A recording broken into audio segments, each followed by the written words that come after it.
Ahí se va a sentar el Maharaj. ¿Aquí? Sí. Bueno.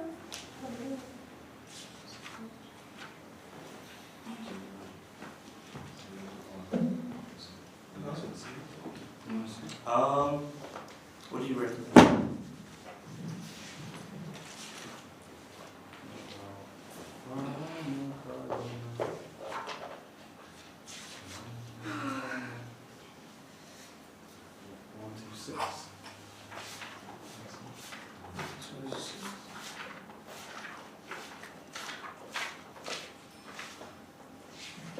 How does the melody go for this one? I think it's like 2 beats.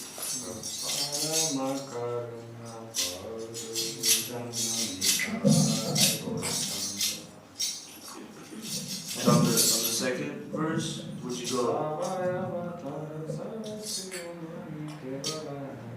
There are different ways of doing it. Parama Corona Puru Jana Nitayora Chandra. Parama Corona.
Some songs don't work.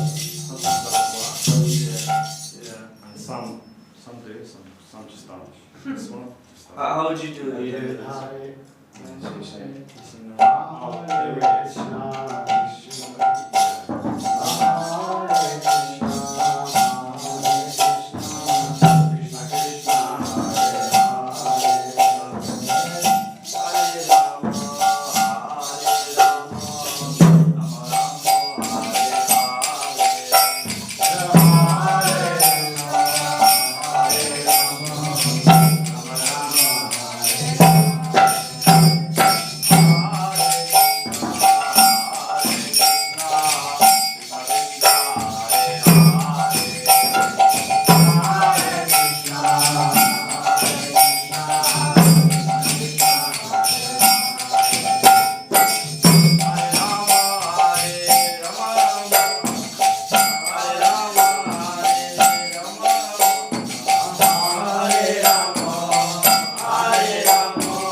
yeah, I'm still learning how to like do all that.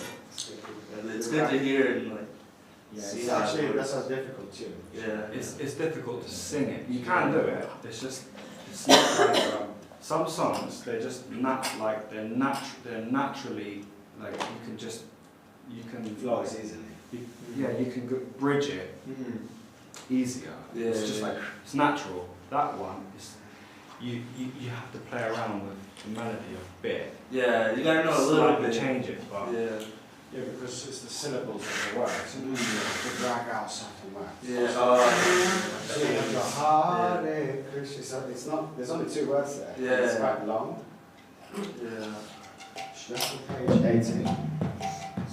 Sujana Budaradika Adayugam Yugatar Madurandara Padaram Sujana Budaradika Adayugam Yugatar Madurandara Padaram Sujana Budaradika Adayugam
too big.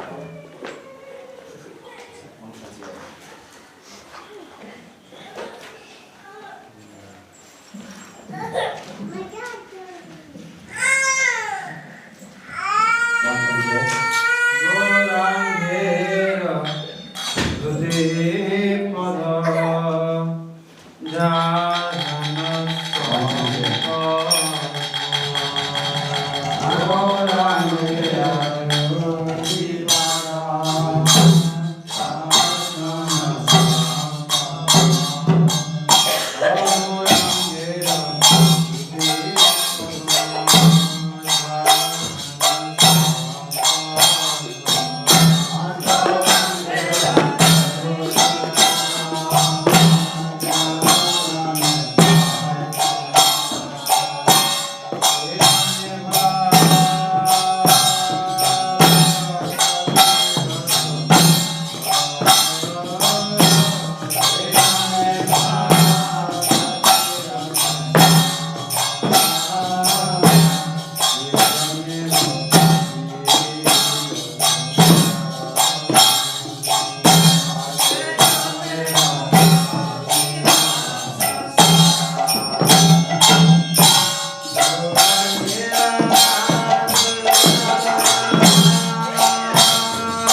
Should I do that? Yeah.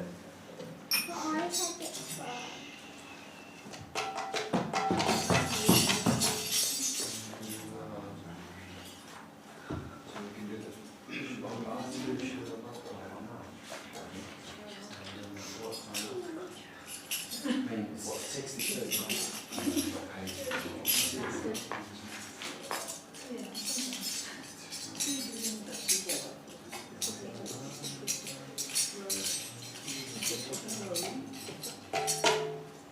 Page 62. It's already off. It's finished. What's too late? Yeah. Why is he sugar like No, it's not. Does it have to be in Christ? It has to be a Christ. It's forbidden. It's forbidden.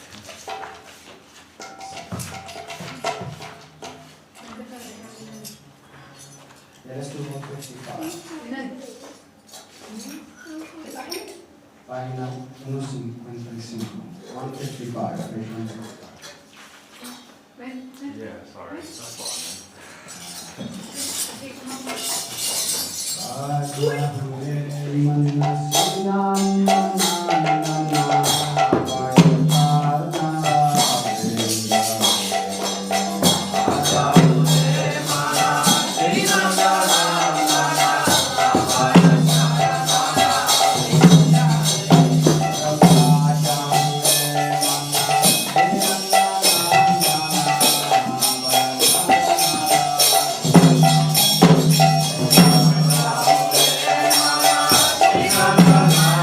Bye.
speaker so we can hear you a bit more. Yeah. Is that good?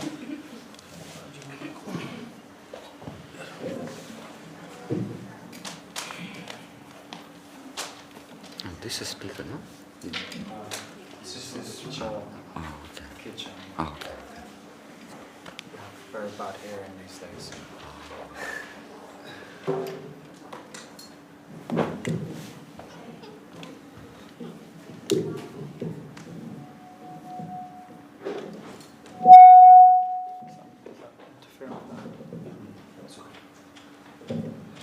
Anyway.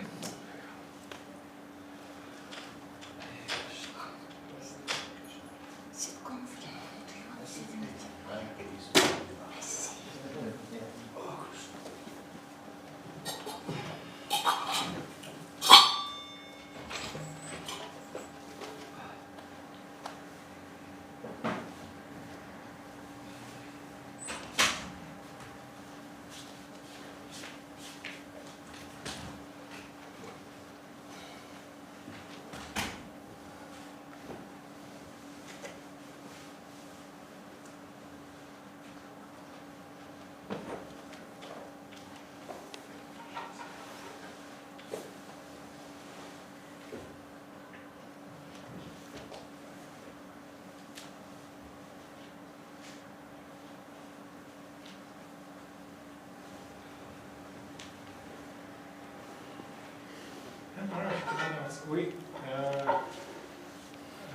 We, we've been presented with such a, so much different content when it comes to spiritual books, Shastra, and maybe you could advise, if you have any advice on a sequence of how one should proceed when it comes to studying or approaching Shastra. Because there's so much Shastra presented and like sometimes it's maybe challenging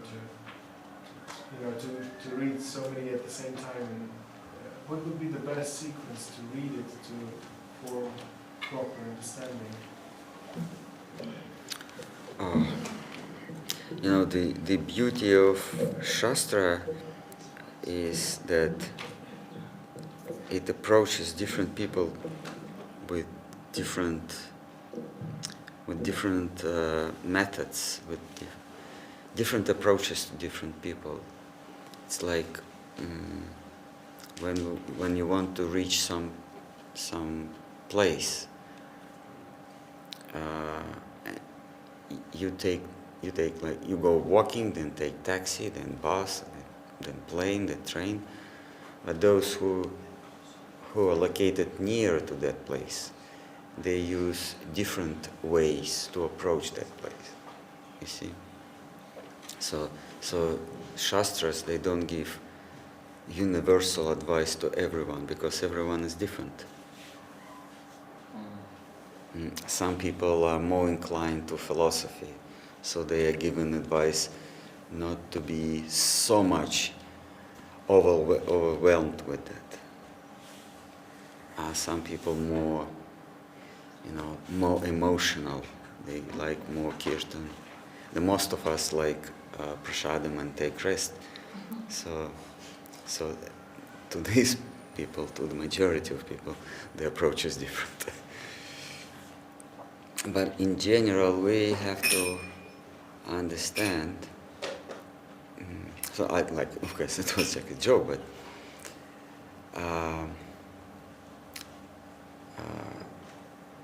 the majority of people, they take that environment for real. So for them, the best way to start with books or with teachings that show the illusory nature of the sensual world, the world of objective world. It's illusory. So, but those who already understand it, for them, there is no need to read these books. Explain that the reality of sensual experience is not actually exist in your mind. what you perceive, it's just interpretation of your mind, interpretation of wavy signals in your mind, you know. So for them to read it again and again, not necessary. Otherwise they can become dry out with that knowledge.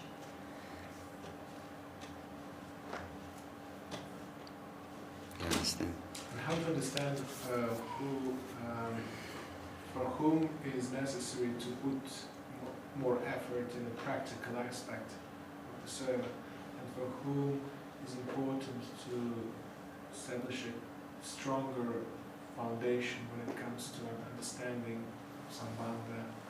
Like how do you You mean practice like physical, yeah to do some... yeah like go and wash the pots.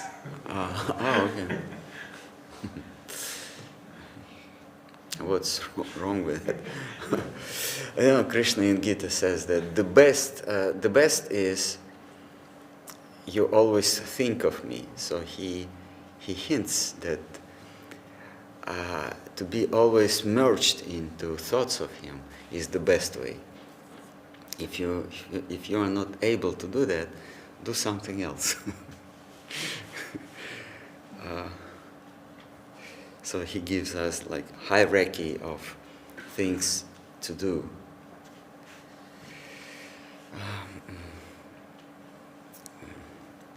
But thing is that when you're immersed in thoughts of Krishna, you naturally do what's necessary, because you know that you do physically some things, but internally you think of Krishna. And it doesn't matter what you do physically, washing pots or preach or whatever.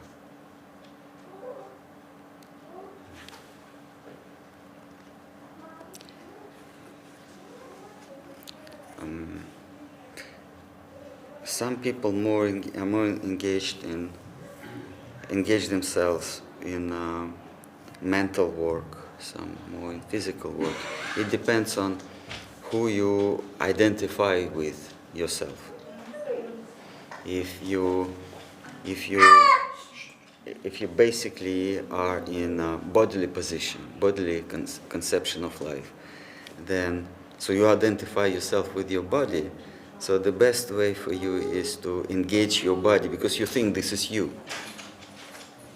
If you think that you are body, then engage your body. In this way, you be engaged. You engage yourself. So if you are more on mental level, then to engage your mind means to engage yourself. You know what I mean?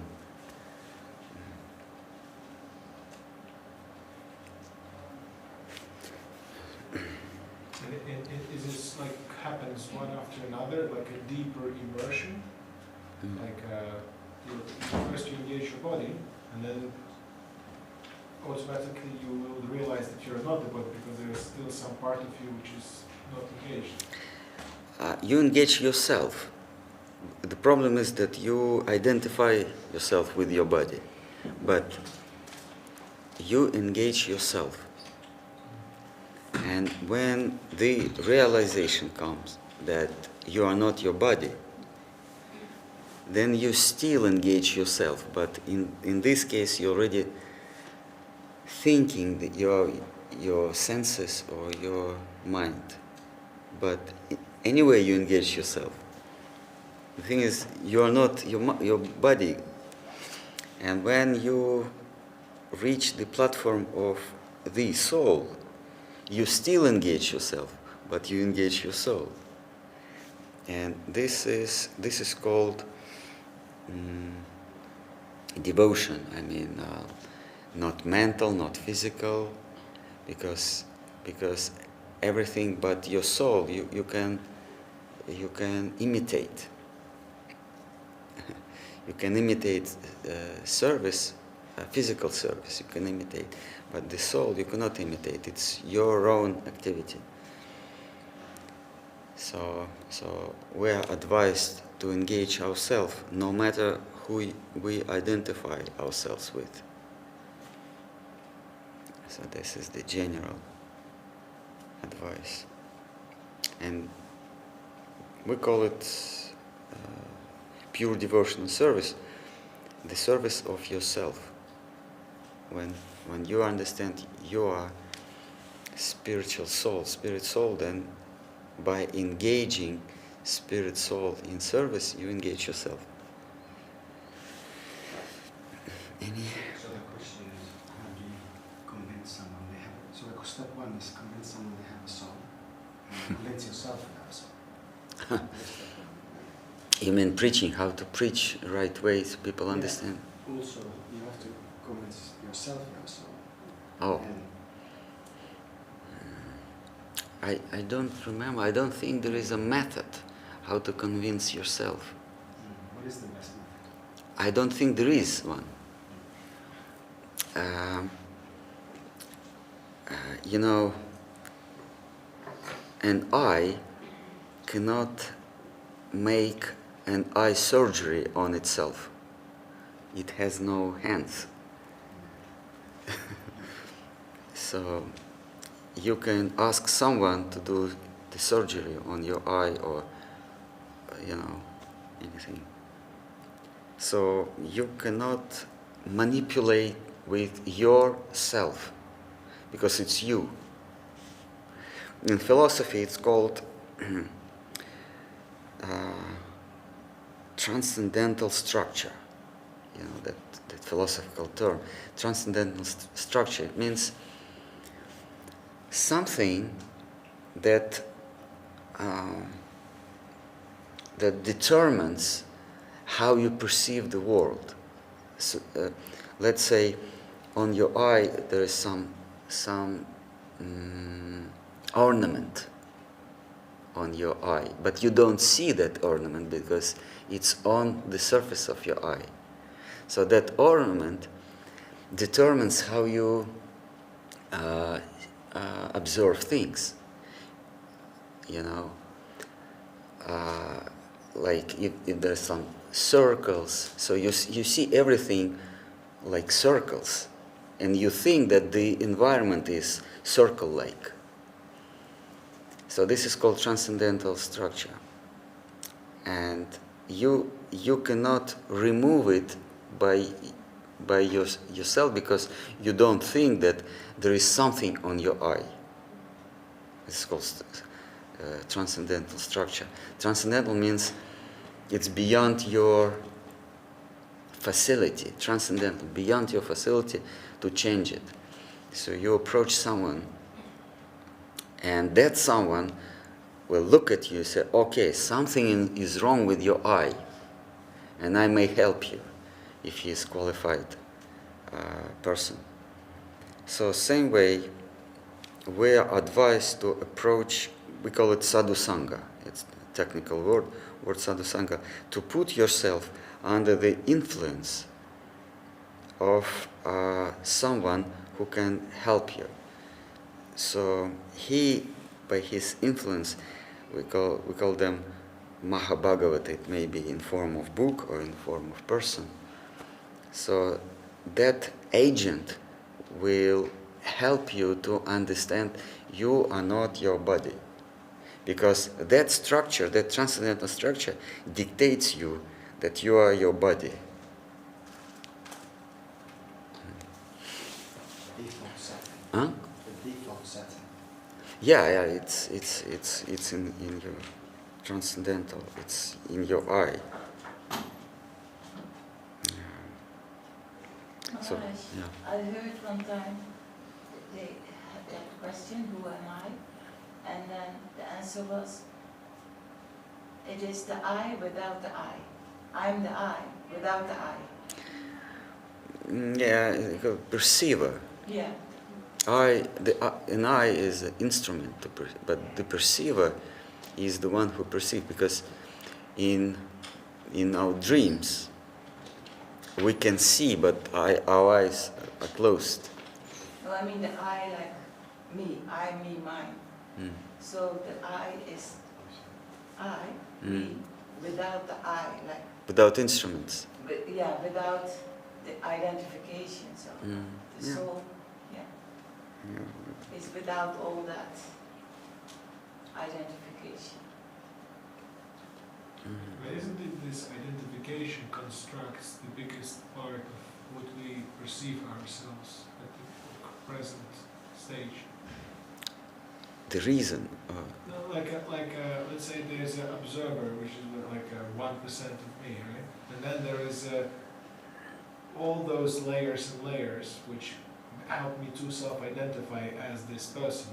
But then that all that is like basically a combination of so many different layers of ego, which makes me think of self as someone, but all that has nothing to do with my real self.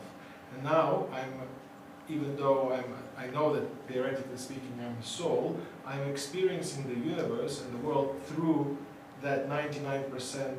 Mind. It is called. Mind, yeah. It is called mind. Yeah. The mind is the interpreter of wave function. They call it in quantum mechanics.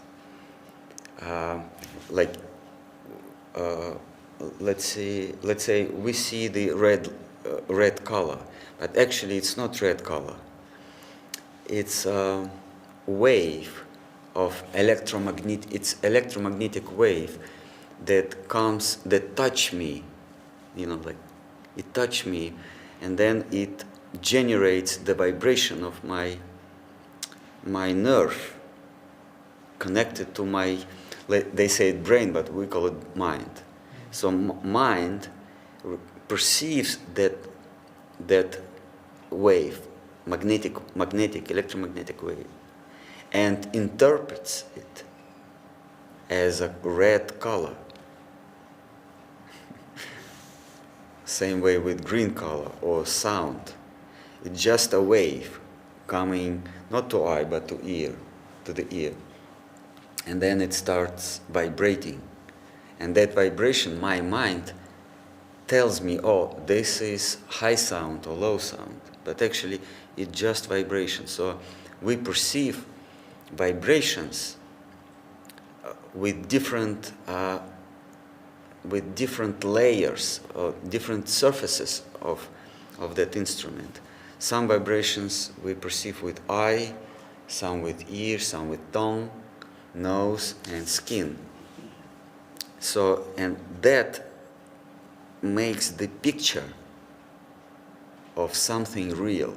So the mind interprets different senseless vibrations, meaningless vibration, because vibration is just vibration, but we think this is red color, or we think this is sound, we think this is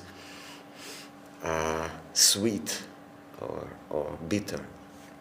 We think it's not, there is no bitter, sweet, loud, or soft.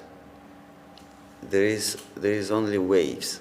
So that mind creates the reality, creates out of vibrations.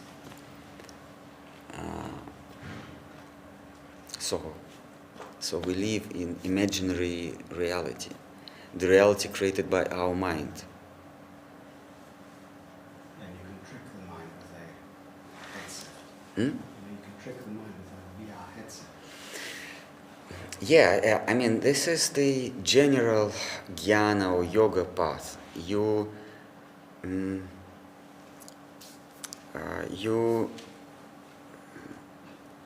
annihilate that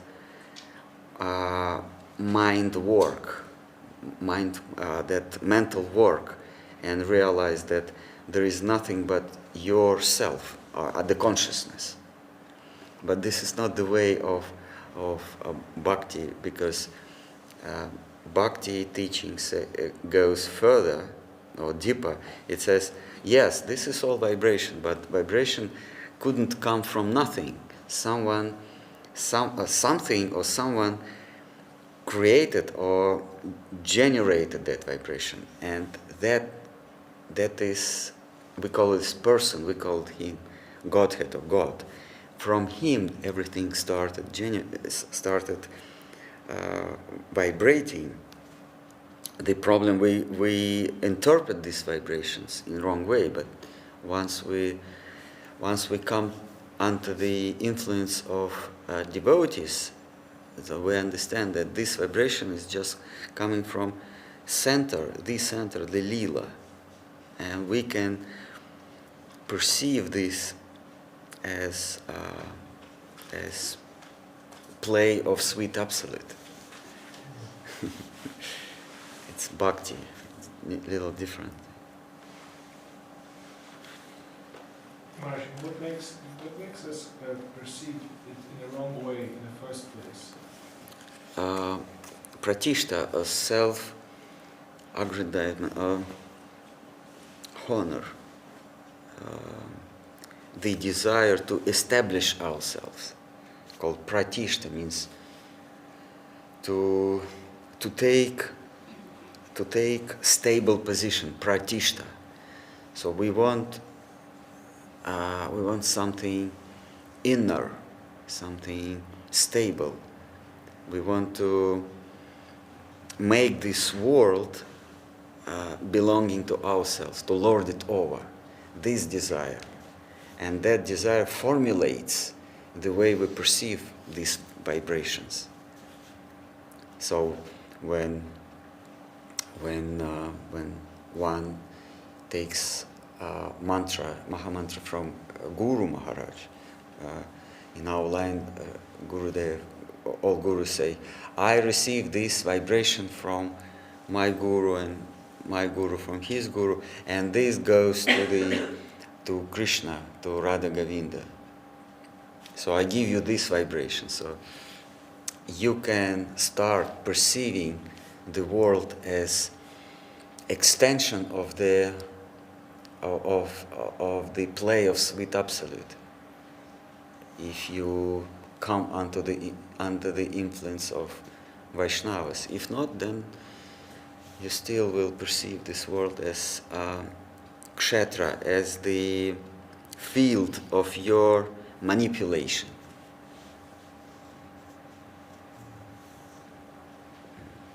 Because literally we receive only those things that we can use. And things that we cannot use, we don't even see. We cannot perceive something that has no name and has no purpose of my use, for my use. This is how our mentality designed. So we see only things that we can use or things that block me from usage of something. Nothing else. So when we take to the bhakti, then we start receiving things that we can serve to, not use. So we turn it upside down. Any objections, threats, arguments, idle talks? Okay. But a little bit different topic. It's about forgetfulness. I sometimes wonder how it is that we can hear all these beautiful things again and again. And, actually we wholeheartedly all accept these things as truth. But how do we continue to forget them? And how come we have to remind ourselves again and again of these truths? So the funny thing is that we apt to believe in things that we have no idea of. It's very easy when devotees relate us about spiritual world with the Lord of four hands and Krishna playing his flute and gopis dance around him. We have no experience, we have no idea about it, but we rather believe it because we have no idea about it. But when someone tells us about things that we think we know, then we oppose and say, no, no, no, you're wrong, because I know for sure this is like that. Like devotees still believe that the earth is a bowl. They still believe it. Though Srimad Bhagavatam says the earth is flat, but we have our intrinsic idea that we take it as granted from our good well-wishers, the materialistic well-wishers.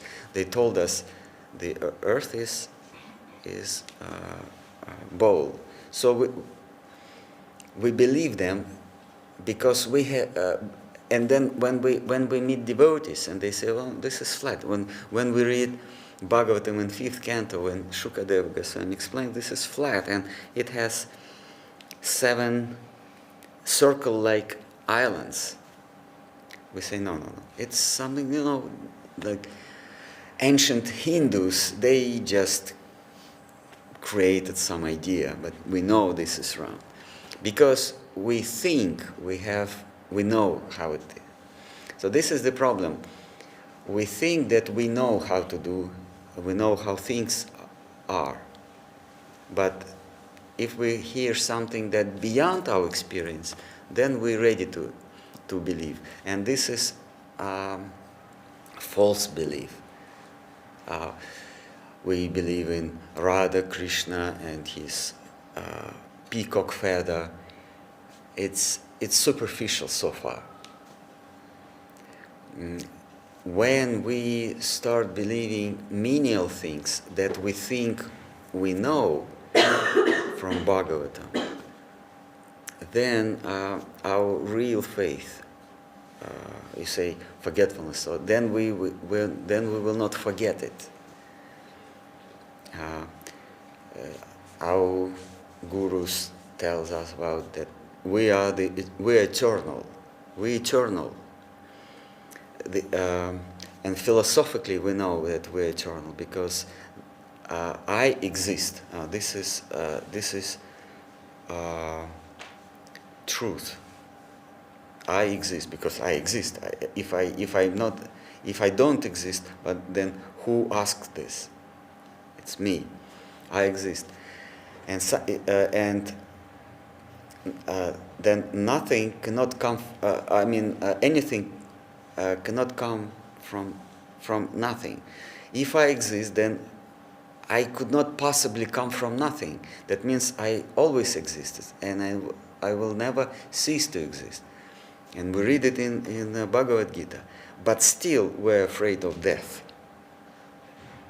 We're still afraid of death. That means we not really believe.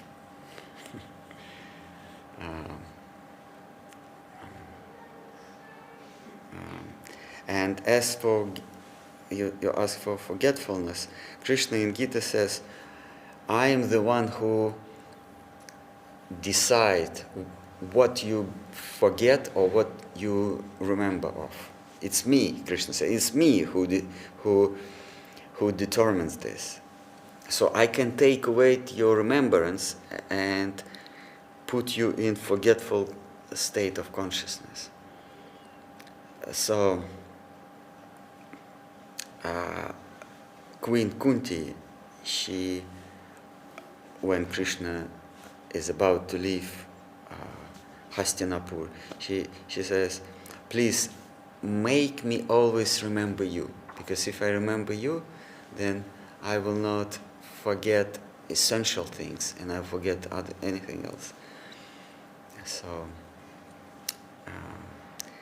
we cannot remember Krishna, but we can ask him, we can pray for him to make us remember him. This is otherwise he decides whether you remember him or not, or remember anything. And I don't know how to resolve this challenge. We we're keen to forget things. How to keep remembering them, I don't know. Sadhu Sangha, if we are in this society who remind us always about things that we have to remember, then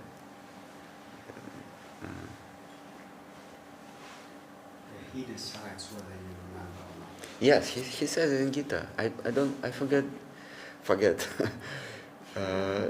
the verse and chapter. He says, I decide. Unremembrance and unforgetfulness. Yes, I am the origin of remembrance and forgetfulness.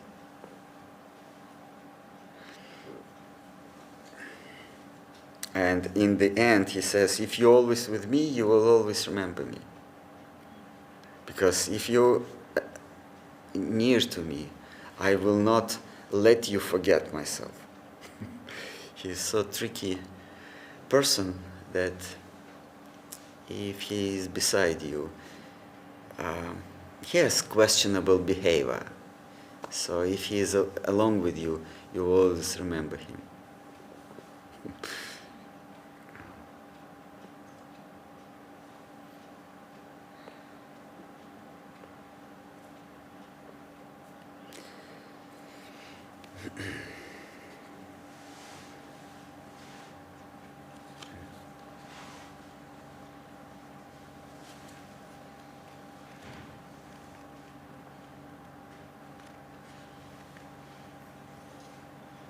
Maharaj, I have a question.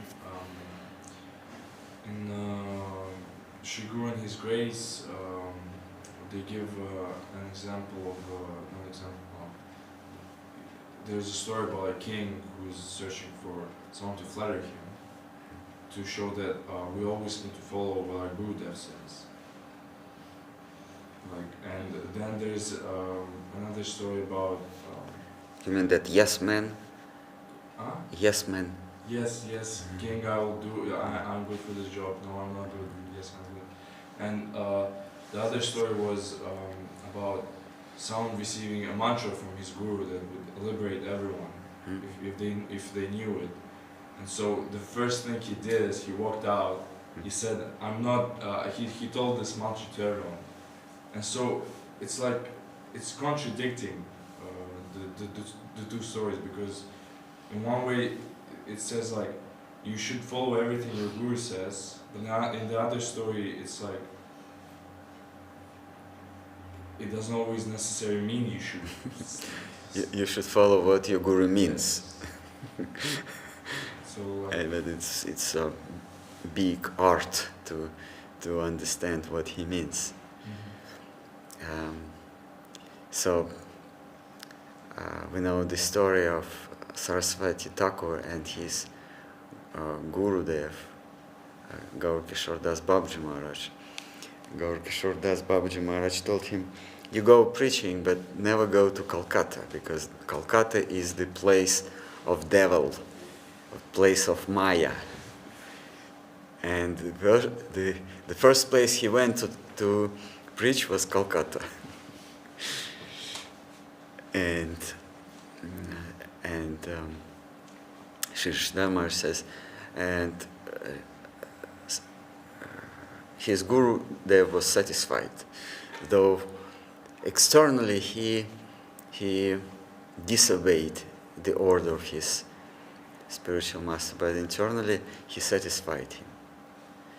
And I don't know how to make difference between what he means and what he says. It's beyond my ability. That's why for the general people who tend to take his advice literally, he gives simple order: chant mantra, certain rounds a day, follow the principles of pure life, and be with devotees.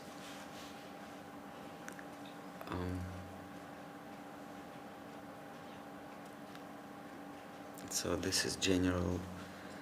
But when you have more closer connection with Guru Maharaj, with your Guru Maharaj, then he may give you some specific instructions, not general, just chant mantra. Also, we know that example of Srila Saraswati Thakur life, when there is a general order in days of Ekadasi, chant more rounds, fast, whatever, like read more scripture. And one day, it was Ekadashi, he saw that no one was going preaching, and he entered brahmachari's room, and they were like, relaxing, and yes, in the days of Ekadashi we cannot eat grains, and he asked, why don't you go preaching? And they said, well, we have no power, we didn't eat grains today, we cannot go. And then he ordered the cook to cook rice and feed them. It was the day of Ekadasi. Feed them and send them preaching. So it's superficially it's controversy, but actually it's not. When the essential service controverts the formal service, then the essential service we give preference to that. So the preaching for Saraswati Thakur was above fasting and fasting from grains and reading books and chanting more rounds. It was for him more important. But I don't know how to detect.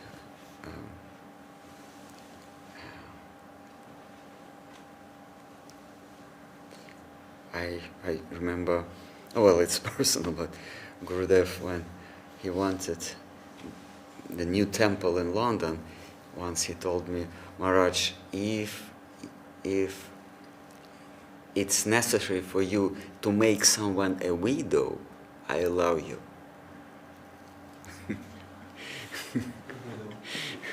It's Bengali way.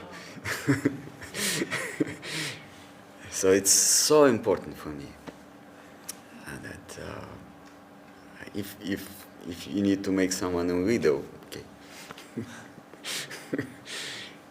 Though it's forbidden, it's forbidden activity. But lucky we are with Lalita Madhav Prabhu. Lucky we are, we could, without making anyone widow.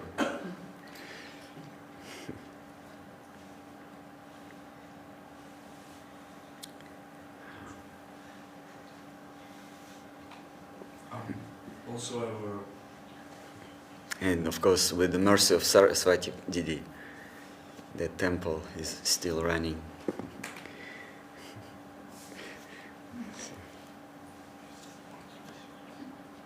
Sir? The question is, on the battle of Kurukshetra, when Krishna was asking Yudhishthira to tell that Ashwatthama died, how did he ask him to do it? Sorry? Because I heard a lot of stories when they were fighting his father. Yeah, there was not Ashwatthama, but the elephant. Yeah. Ashwatthama. Yeah, Ashwatthama, the elephant. Well, so they were like, he told him. So one devotees, they say like, oh, he told him to lie, and then the others said that he told him. I believe it was Drona, the father of Ashwatthama. Yeah. And Yudhishthira was told to cheat his master of arts, martial arts, Yeah. Ashwatthama. Ashwatthama was his son, and it was the name of some elephant. Elephant. And Yudhishthira refused to lie because he was the justice personified. He refused to So do it. he refused because Even if Krishna asked him. because what I've been told is that Krishna said, say you killed Ashwatthama, and then quietly say the elephant, or like he would blow his conch while he's saying the elephant, so no one would hear it. And so because when they were climbing up Himalayas, then it wouldn't make sense that he went to hell for lying because he didn't lie. So I just need clearance. I don't see any controversy. Yudhishthira, he never lied.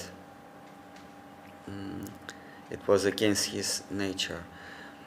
This is why he was kind of distant relations with Yudhishthira. You know, like when we have the head of the state, like the king, he has different relations with his subjects. Some faraway relations. They are entitled only to pay taxes and no personal relations. But he has like inner circle with whom he can afford things that he wouldn't afford with others. So he may pass jokes, he may hug, he may tell some, we call it salty jokes, but not with general public. So with Arjuna, he had that very much close relations, and with Yudhishthira not.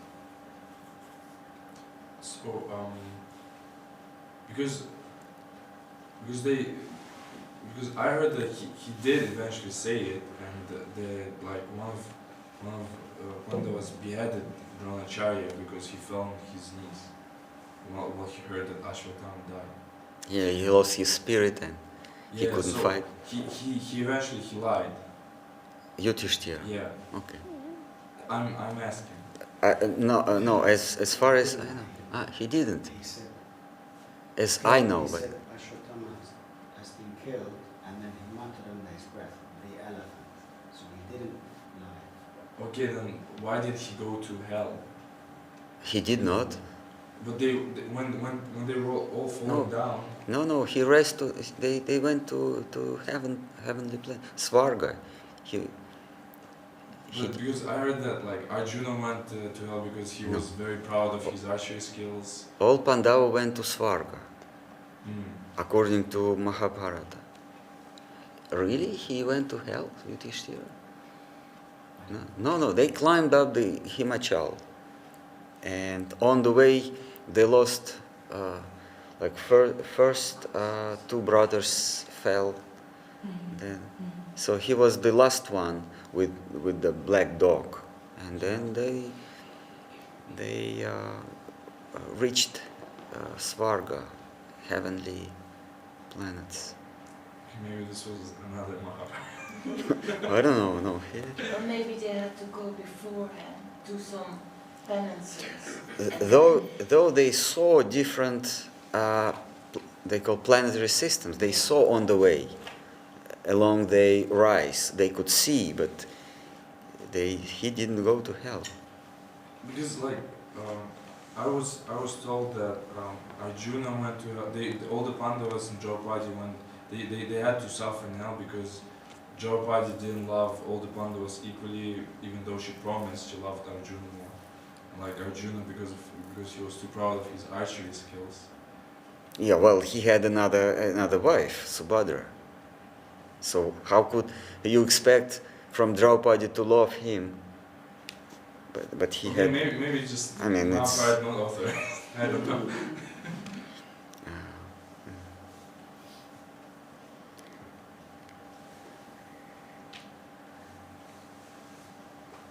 Thank you, Maharaj. Yeah.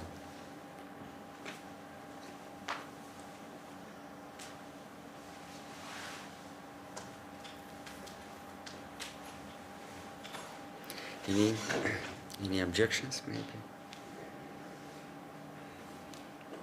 It's such a difficult thing to negotiate, Maharaj. Finding really what needs to be done in a certain situation according to the essence of the teachings rather than the form of the teachings.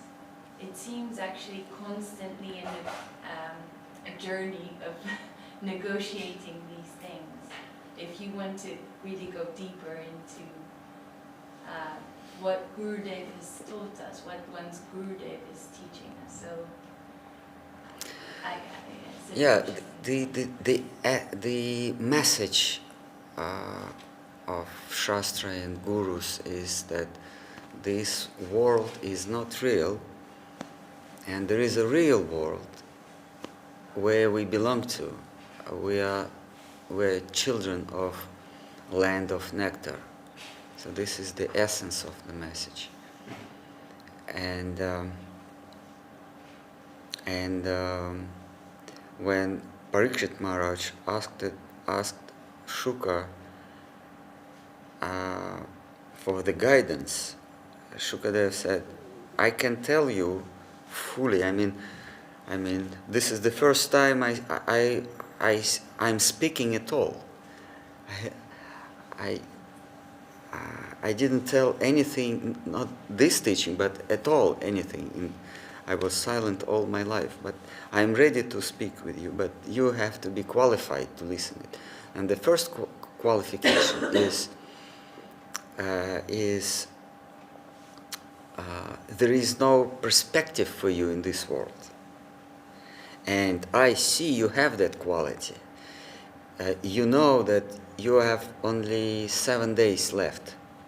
So you have no plans for the future. You have no plans to conquer one more country, to marry one more wife, to have one more kid. You have no plans to expand yourself in this world. You know that nothing is important in this world and everything in vain. You already understand it. This is why we can talk. In other words, you understand what I will be speaking about. Otherwise, I keep silent and go further on my way. So we have to understand from this lesson. We have to understand until we realize that there is no perspective in this world, then we don't understand the teaching. We're not able to understand the teachings of our Guru. We can read by heart, we can sing, chant, preach even. But if we think we have perspectives to expand in this world, then it's all in vain. And once we understand there is no perspective, no future, then we can read and understand the teaching from different angle, from different point of view. Then the shastras will shine with new meanings, and then we will understand how to do our duties. How to differ between external and internal instructions, the meaning and the formal instructions. We can see the difference and we can choose the right one. So this is like that.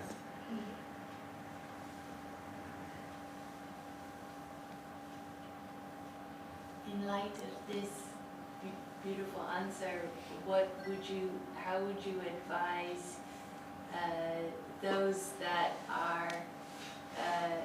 don't feel that they have a prospect in this world, but also at the same time don't have love for God? Pure Bhakti.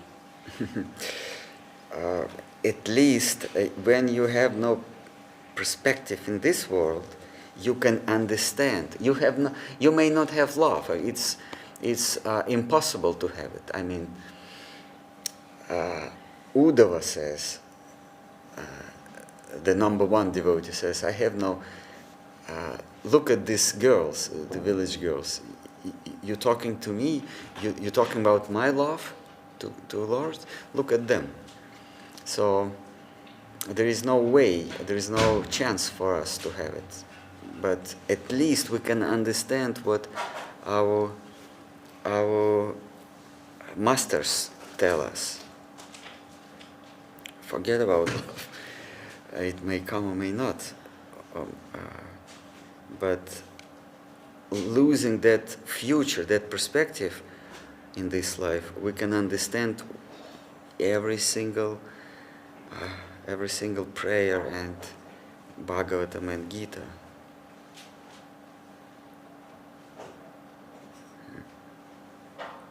It's like when you watch a movie, like series movie, okay? And when you are 4 years old and when you are 16 years old, you see completely different movies. Though the picture is the same, the flow of the images are the same, but the 4-year boy, he would not understand the tragedy of Romeo and Juliet. I still don't understand what's the tragedy. Okay, she died, so what's the problem? But anyway, William Shakespeare said there is no graver story than Romeo and Juliet. I may be wrong, but Shuddharmarsh cites this. It's very grave and very tragic story.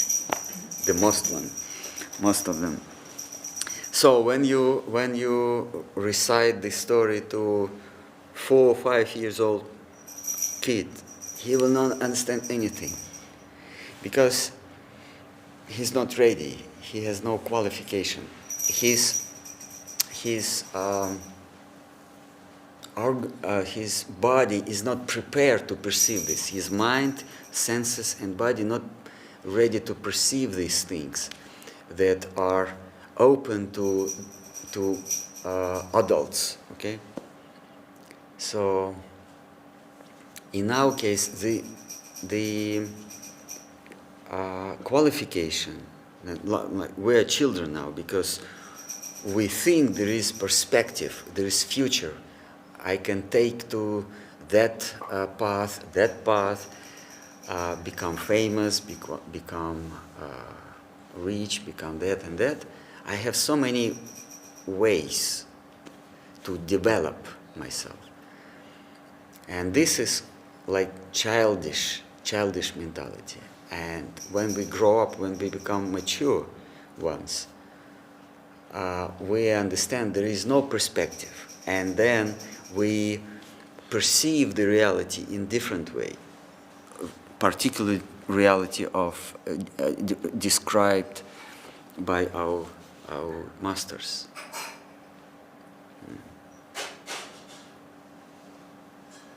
Like in 6th canto, there is a story of Chitraketu, I believe, when he lost his son, his beloved son. You remember that story? There was a king with many wives, and one wife brought him a child, and the others, they got jealous and they killed that boy.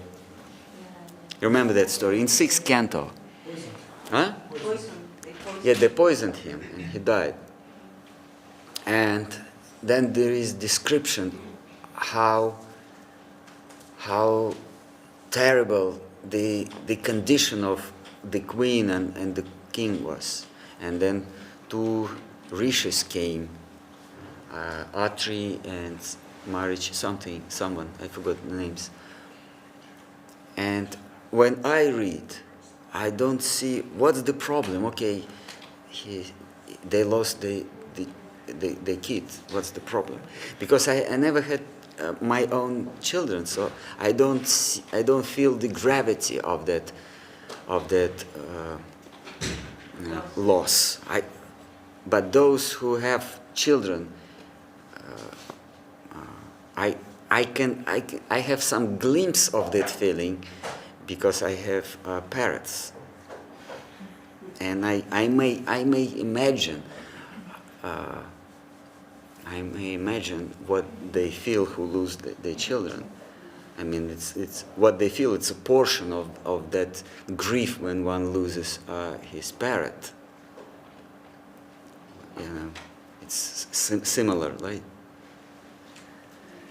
So, but for me, it's not like big tragedy. But for that king and the queen, it was.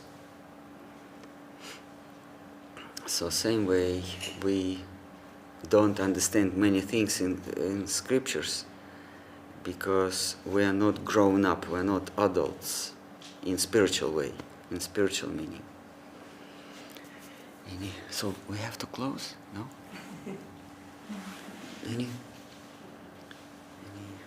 Anyone wants to rebuke the teaching of challenge Vyasadeva?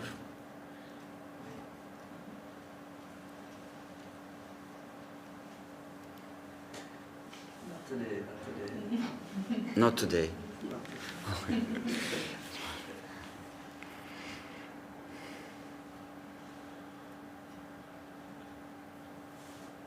Thank you so much, Maharaj. It's really wonderful to hear. Yeah, very nice.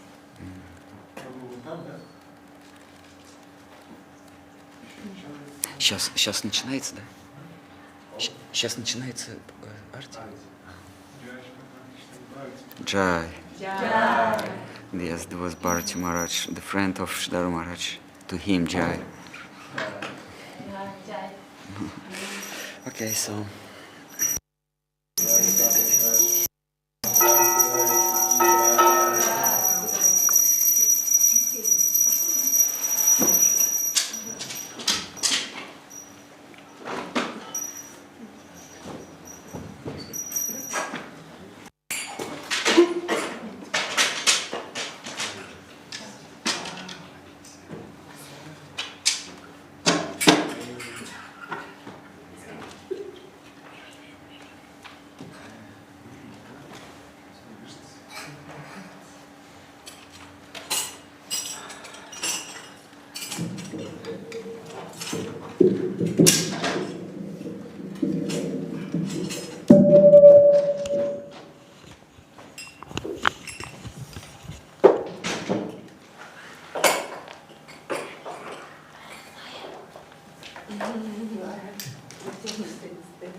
Yaso